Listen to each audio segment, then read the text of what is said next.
पांचवी सबसे बड़ी अर्थव्यवस्था, चौथी सबसे बड़ी सेना, सबसे अधिक जनसंख्या, इन तीनों को मिलाकर भी भारत फोर्ब्स की टॉप 10 पावरफुल कंट्रीज की लिस्ट से गायब है। इस खबर के बाद विश्वगुरु ढूंढने से भी नजर नहीं आ रहे हैं। नजर आएंगे भी कैसे? महाकुंभ के भवसागर में सेल्फी वाले गोते लगा रहे हैं। यह बात अलग है कि विश्वगुरु हालातों के हिसाब से रूप बदलते हैं। कभी कैमरे के साथ गुफाओं में ध्यान मग्न हो जाते हैं तो कभी मौन धारण कर लेते हैं। आज भी विश्वगुरु ने कुछ ऐसा ही मौन धारण किया है। ट्रंप सरकार ने 104 अवैध प्रवासियों को सैन्य विमान में भरकर अमृतसर श्री गुरु रामदास अंतर्राष्ट्रीय हवाई अड्डे पर डिपोर्ट कर दिया। ट्रंप चाहते तो पैसेंजर विमान में डिपोर्ट कर सकते थे, जिसका खर्चा भी कम आता, किंतु ट्रंप सैन्य विमान उतारकर अपना रुतबा और मजबूती दिखाना चाहते हैं। भारत की धरती पर सैन्य विमान उतार दिया गया। ना कोई मीडिया का कवरेज, ना गोदी मीडिया का हाहाकार। हालांकि गोदी मीडिया के चैनलों से ये खबर कुछ ऐसे ही गायब कर दी गई जैसे पलक झपकते ही मोदी जी बायोलॉजिकल से नॉन बायोलॉजिकल हो जाते हैं। विश्वगुरु के अजीज दोस्त ने 104 अवैध प्रवासियों का तोहफा भेजा है। ऐसा कहा जा रहा है कि अमेरिका ने 7.5 लाख भारतीय अवैध प्रवासियों की सूची तैयार की है। इसमें वो लोग भी शामिल हैं जो 20 सालों से अमेरिका में रह रहे हैं, जो ट्रंप के एक फैसले के साथ अमीर से गरीब हो गए। इसमें वो लोग भी शामिल हैं जो अमेरिका डंकी रूट से गए थे, बेहतर जीवन की तलाश में। अब सवाल ये उठता है, क्या मोदी जी भारत में इनके बेहतर जीवन के लिए बेहतर अपॉर्चुनिटीज उपलब्ध करा सकेंगे? ऐसा मोदी काल में होना अत्यंत मुश्किल है। ऐसा मैं क्यों कह रही हूँ? याद होगा आपको कि रूस यूक्रेन वॉर के दौरान यूक्रेन से मेडिकल की पढ़ाई कर रहे छात्र इंडिया वापस लौटे थे। स्टूडेंट्स ने मांग की कि हमारे कोर्सेज जो यूक्रेन वॉर के दौरान अधूरे रह गए हैं, हमें इंडिया में रहकर कंटिन्यू करने दिए जाएं, जहां से वो छोड़े गए हैं।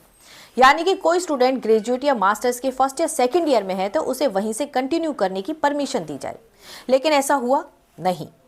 यूक्रेन से लौटे स्टूडेंट्स और उनके पेरेंट्स ने इसको लेकर प्रोटेस्ट भी किया था, पर आपने सुना, देखा? शायद नहीं।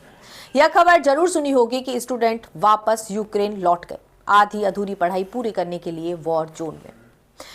ये वो स्टूडेंट्स हैं जिन्हें भारत सरकार प्लेन में बिठाकर इंडिया वापस लाई थी और मीडिया कवरेज कुछ ऐसा किया गया था। मैंने कहा था ना, कैसी भी सिचुएशन हो मोदी जी हमें घर ले आएंगे, वॉर रुकवा दी। अमेरिकी सोशल मीडिया हैंडल से कुछ ऐसी तस्वीर जारी की गई। इन तस्वीरों में नागरिक किस देश के हैं इसकी पुष्टि नहीं की गई, किंतु हाथ पैरों में हथकड़ी मानो अपराधी हो। रोजगार की कमी के कारण अच्छे भविष्य की तलाश में प्रवास करना अपराध नहीं होता। उस देश की सरकार होती है जिस देश से प्रवासन हो रहा है। दुनिया की सबसे बड़ी युवा आबादी होने के बावजूद भी रोजगार के अवसर नहीं है, जिसके कारण यह युवा अवैध प्रवासी बनने के लिए मजबूर है और दूसरे देशों में इन्हीं युवाओं के साथ अपराधियों जैसा व्यवहार किया जाता है। सरकार मुंह में दही जमा कर बैठी है। भाइयों बहनों, अब किसी को याद नहीं आ रहा है। दूसरा सवाल, सरकार ने नागरिकों को वापस लाने की हिम्मत क्यों नहीं दिखाई, जबकि कोलंबियन सरकार ने सैन्य विमान कोलंबिया में उतरने की परमिशन ही नहीं दी, अपने नागरिकों को सम्मान के साथ अमेरिका से वापस लाई। क्या मोदी सरकार ऐसा नहीं कर सकती थी? क्यों सैन्य विमान भारत की सरजमी पर उतारने की परमिशन दी गई? क्यों भारतीयों की बेइज्जती कराई गई? अभी तक विदेश मंत्रालय की तरफ से कोई आपत्ति दर्ज नहीं कराई गई है। अब बात करते हैं गोदी मीडिया की। गोदी मीडिया कवरेज कुछ इस तरीके से मुद्दे को डाइवर्ट करने की कोशिश कर रहा है। ना कोई सवाल पूछा जा रहा है, ना कोई जवाब मांगा जा रहा है। ट्रंप के साथ मजबूत रिश्तों का क्या हुआ? सवाल पूछा जा सकता था।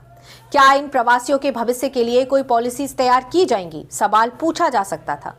कुछ ऐसा किया जा सकता है कि भारत से प्रवासन को रोका जा सके, लेकिन गोदी मीडिया इन सवालों से लगातार बच रहा है और मुद्दे को डाइवर्ट करने की कोशिश कर रहा है। भारत में अवैध प्रवासियों के मुद्दे को रोहिंग्यों से जोड़कर दिखाने की कोशिश की जा रही है। वर्ष 2021 में जम्मू कश्मीर की पुलिस ने ऐसे 150 रोहिंग्या मुसलमानों को गिरफ्तार किया था जो घुसपैठ करके यहां आए थे और जम्मू कश्मीर में अवैध तरीके से रह रहे थे। जब भारत ने इन मुसलमानों को वापस म्यांमार भेजने की प्रक्रिया शुरू की तो ये सभी घुसपैठिए एक एनजीओ की मदद से सुप्रीम कोर्ट चले गए और सुप्रीम कोर्ट से कहा कि उन्हें इसी देश में रहने की अनुमति मिलनी चाहिए। सबसे पहले मैं आपको बता दूं कि म्यांमार में 2021 से मिलिट्री शासन है, जिसमें रोहिंग्यों के ऊपर अत्याचार किया जा रहा था। रोहिंग्या भारत कोई जॉब या अच्छे भविष्य की तलाश में नहीं आए हैं। रोहिंग्या भारत में जीवन जीने के अधिकार यानी कि जिंदा रहने के लिए भारत आए हैं और आज भी म्यांमार में मिलिट्री शासन है। ऐसे में रोहिंग्यों को वापस डिपोर्ट करना मानवता के अधिकारों के खिलाफ है।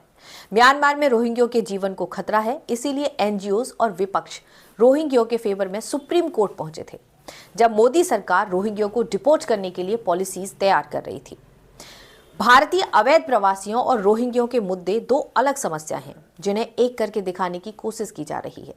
सुधीर का कहना है कि विपक्ष धर्म की राजनीति कर रहा है। कभी विपक्षी दल इन लोगों की रक्षा करने लगते हैं और इससे पूरे मामले को वो धार्मिक बना देते हैं। तो सुधीर, मैं आपसे पूछना चाहूंगी कि धर्म की राजनीति की आग इस देश में किसने लगाई है, जरा आप बता दें। आज आपको धर्म की राजनीति याद आ रही है।